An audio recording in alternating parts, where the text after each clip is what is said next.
بسم اللہ الرحمن الرحیم۔ تمام مہمانوں کی خدمت میں اہل بیٹھک کا آداب۔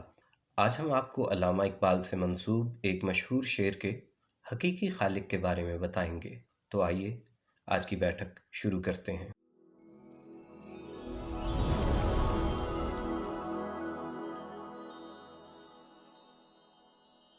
اگر کسی پڑھے لکھے شخص سے یہ پوچھا جائے کہ شاعر مشرق علامہ محمد اقبال کا مشہور ترین شعر کون سا ہے، تو غالب امکان یہی ہے کہ جواب ملے گا، تندی باد مخالف سے نہ گھبرا اے عقاب، یہ تو چلتی ہے تجھے اونچا اڑانے کے لیے۔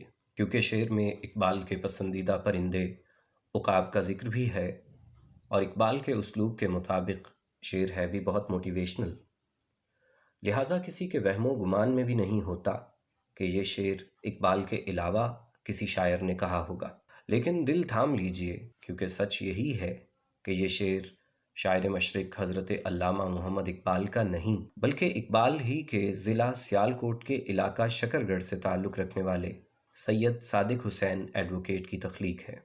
سید صادق حسین نہ صرف ایک انقلابی شاعر بلکہ تحریک پاکستان کے سرکردہ کارکن بھی تھے۔ جس مشہور شعر کا ہم ذکر کر رہے ہیں، یہ شعر ان کی جس غزل میں شامل ہے، اس کے چند اشعار یہ ہیں: تو سمجھتا ہے حوادث ہیں ستانے کے لیے، یہ ہوا کرتے ہیں ظاہر آزمانے کے لیے، تندی باد مخالف سے نہ گھبرا اے عقاب، یہ تو چلتی ہے تجھے اونچا اڑانے کے لیے، کامیابی کی ہوا کرتی ہے ناکامی دلیل، رنج آتے ہیں تجھے راحت دلانے کے لیے۔ یہ بات یقیناً باعث اعزاز ہے کہ صادق حسین صاحب کا یہ شعر زباں زد خاص و عام ہوا اور اسے ضرب المثل کی سی حیثیت حاصل ہو گئی، لیکن اس کے ساتھ ساتھ یہ ایک تخلیق کار کی ناقدری بھی ہے کہ اس کی تخلیق کا صحرا کسی اور کے سر سجا دیا جائے۔ لہٰذا جناب صادق حسین ایڈوکیٹ کی زندگی اپنے اس شعر کی ملکیت حاصل کرنے کا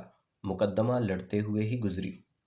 انہوں نے اس بے بسی کے اظہار کے لیے اپنے شعری مجموعہ برگ سبز کا انتساب بھی ان لوگوں کے نام کیا ہے جنہوں نے ان کا یہ شعر حضرت اقبال کو بخش دیا ہے۔ اس زمانے میں جب 1000 روپیہ اچھی خاصی بڑی رقم تھی، انہوں نے اعلان کر رکھا تھا کہ اگر کوئی شخص ثابت کر دے کہ یہ شعر میرا نہیں علامہ اقبال کا ہے تو میں اسے 1000 روپیہ نقد بطور انعام پیش کروں گا، مگر ایسا کوئی دعوے دار کبھی سامنے نہیں آیا۔ ان کی قبر کے کتبے پر بھی نہ صرف یہ شعر لکھا ہوا ہے بلکہ اس کے ساتھ ہی یہ بھی تحریر ہے کہ ان کی زندگی اس شعر کی عملی تفسیر تھی۔ صاحبو، حضرت اقبال کا ایک ایک لفظ سونے سے لکھے جانے کے لائق ہے۔ کسی اور کا شعر ان سے منسوب کرنا ان کی توہین سے کم نہیں۔